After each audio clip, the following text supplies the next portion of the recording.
I knew my mother and dad both had hearing problems, and that eventually probably I would, you know, develop the same kinds of problems.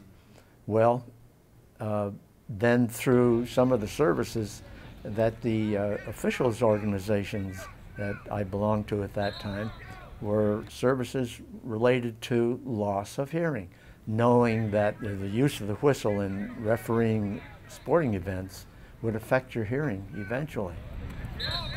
It so happened that that shrill sound of the whistle has had an effect on my hearing. And anytime I hear a shrill sound now, whether it's from the whistle or my grandkids, I identify it, and it has a particular, and has had a particular effect on my hearing. I remember I was out in Colorado doing one of these, I guess you call it pre-trials or trials for the Olympic team, and Bobby Knight was there.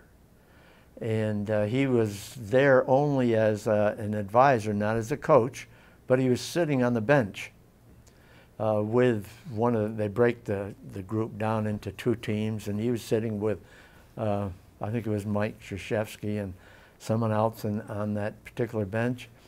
And he kept making comments, sort of derogatory comments, which are typical for what he used to do. It was commonplace for him to ridicule you, you know, as an official. And he'd more or less like to see how long you could go. Well, he never affected me during the course of one of the scrimmages. And afterwards, he greeted me in the hallway as I went to take a shower, and he said, "Finnegan, can't you hear anymore?" And I said, "Yes, I guess, you know, I get it done. Why? What's wrong?" He said, "Didn't you hear some of the things that I said?"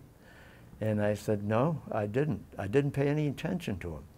And I said, even though they were probably loud and should have, but I said, I wasn't really picking up on your comments.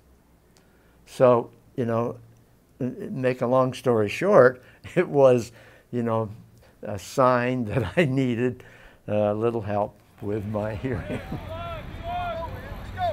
So through officiating, I've developed a need for the services that audiology and speech pathology have here to offer. These are extremely helpful, cooperative, and respectful individuals who are part of this, whether they're grad students, interns, professors, whomever. But they said, "We think we can help you." And I said, "That's great," because I said, "I think I need help. Everybody says, especially my wife, that you're losing your hearing." Okay? So I came in, and they were so cordial and helpful.